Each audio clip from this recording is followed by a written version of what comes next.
Dargaggoo Fedhasaa Shuumii lixa Oromiyaa godina Qellam Wallaggaa magaalaa Dambidolloo ganda Duwwaa sadiitti dhalate. Dambidolloo maatii miseensa 10 qabu keessatti dhaladhee guddadhe kan jedhu Fedhasaan xinnummaa kaasee hojii kalaqaa irratti xiyyeeffata akka ture hima. Ani walumaa gala kalaqa 47 hangaarraatti kan hanqalaqe isaan keessaa kalaqoonni irratti xiyyeeffadhu akka kutaa 3tti qabadheen jira akka 3tti jechuudha. Kalaqa 3 keessaa kalaqa ijoodha jedhu inni jalqaba enerjii anama hojjedheedha jechuudha. Jenereetiran amma hojjedheedha. Inni boodaan jiru immoo boodumaan gaafa gadi bu'aa dhaga'amu.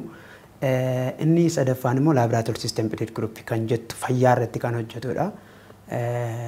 Namni tokko gara mana yaalaa gaafa deemu utuu dhiiga isaa hin buusin ashaaraa qofaan gartuu dhiiga isaatii qulqullina dhiiga isaatii kan adda baasudha. Kalaqawwan kiyya keessaa kan humna faaratti xiyyeeffatu kuni bakka guddaa kan hin kennuufidha jechaan kan dubbatu Fedhasaan yaadrimee isaa bara 2006 hojii isaa immoo bara 2007 jalqabee bara 2014tti hojii jeenereetara al takkaan humna elektirikaa guuttate sana booda waggaa guutuu ofii isaatiin of humneessaa hojjeta jedhe kana qopheessuu hime. Riisaayikil siistemii kan uumne baatirii tokkorraa baatirii yookaan inerjii tokkorraa inerjii chaarjessuun hin danda'amu. Kana saansii qofa jedhe otoo hin taane ofii koo yaadee kanan argee jechuudha. Waan yeroo dheeraatti dadhabee fiduu hin dandeenyedha jechuudha. Kanaaf inerjii tokko chaarjessuuf inerjiin inerjii irraa yoo ta'e hin danda'amu. So kanaaf inerjii biraa barbaada jechuudha. Kanaaf nuti inerjii of danda'a hojjennee teekinooloojii kana uumuu dandeenyeerra. Kun immoo mirkanaa'ee akka biyyattiittis qorannoo irratti ta'ee dhugaa ta'uunsaa sartifikeetii hedduu qabadheen jira jechuudha. Elektirooniks siistem jechuun gabaabaamatti wanta sagalee hin qabne, wanta boba'aa nyaanne, wanta bakkaa bakka socho'uu danda'uudha jechuudha. Achirratti maalin dabalee yoo jettee bilbila harkaan akka to'annu eenyuyyuu teekinooloojii kana biyya barbaade taa'ee utuu biyya san daangessin bilbilaan to'achuu akka danda'u koodii mataa isaatii godhatee seekuriitii ta'ee akka hojjetamu bifa ammayyaa'aa ta'eenidha kan teekinooloojii sana kalaquu danda'e jechuudha.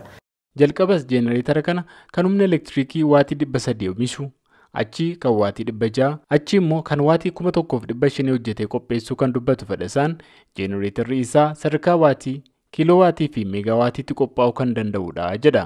Inni lammataa kalaqni Fedhasaan qopheesse meeshaa laaboraatoorii kan gartuu dhiigaa ashaaraa qubaan qofaan adda baasuudha.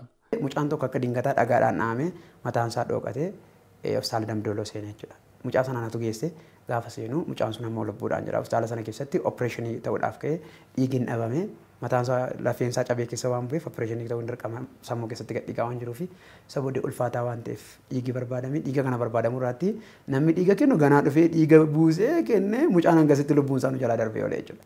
Gaafan kana ilaalu baay'ee rifadhee hamma yoomitti kun ta'an jedhee isa booddee Orseeneen itti gaafatamaa deebiin laaboraatoorii siistemii kana daawwachuun barbaada hojii kalaqaan hojjedha jedheen deeggarsa naa godhe jedhee isa booddee yeroo naa qabee laaboraatooriin daawwadhee maal akkamitti akka hojjetu maaliif akka hojjetu hundaa isaa erga daawwadhee booddee waggaa tokko keessatti laaboraatoorii siistemii ashaaraadhaan kan gartuu dhiiga namaa himuun hojjedhe jechuudha. Kalaqawwan kanaa fi kanneen kan of harkaa qabu Fedhasaan garuu sababa deeggarsa dhabiisaa gannoota hedduudhaa fi akkasumatti jirra jedha.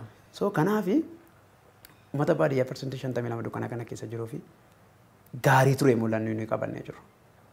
Bu'aa qabeessa ture garuu deeggarsa hin qabu. Fedhasaan hojii humna ibsaasaa kanaaf karoorfatee carraaqqii irra jiraachuu kanaafis ammoo garee namoota 5 qabu jedhe duuka yaadrimee kana dhugoomsuudhaaf hojjetaa jirra jedha. Dargaggoo Enook Amaanu'eel Immeruu isaan keessaa tokkodha. Dhugaa dubbachuu deeggarsi gaanuu godhamaa jiru.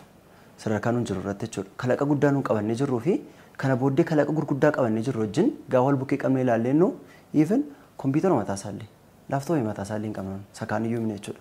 Bilbila keenyaan fayyadamnee hojjennaan. Amma akka nama rakkisu ilaala. Amma sa'aatii kan illee irra bulleen hojjennaa baatiriin irratti fixaa baay'ee chaalenjii keessa jirraan. Wanta ga'aatti inni wanta qabannee jirru waan qabannee jirruu fi wanta of harkaa qabnu tama wal madaalaan jiru. Kanaaf nuun deeggarsa guddaa baay'ee nu barbaachisa.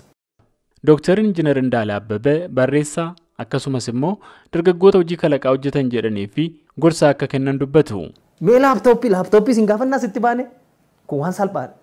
Garuu nama qaanessa. Namumti kara deemaa tokko yuuzdan ta'e illee laaptooppii yuuzdi ta'e hin qaban ijoolleen kun. Garuu gaafa isaan dandeettii isaaniitiin sadarkaa guddaa irra ga'anii qaamoti mootummaa warri sadarkaa ministeeraa irra jiranii guyyaa galateeffannaaf guyyaa eebbaa jedhanii suufii isaanii uffatanii waa ijoollee kana fuuldura kaa'anii nama qaanessa.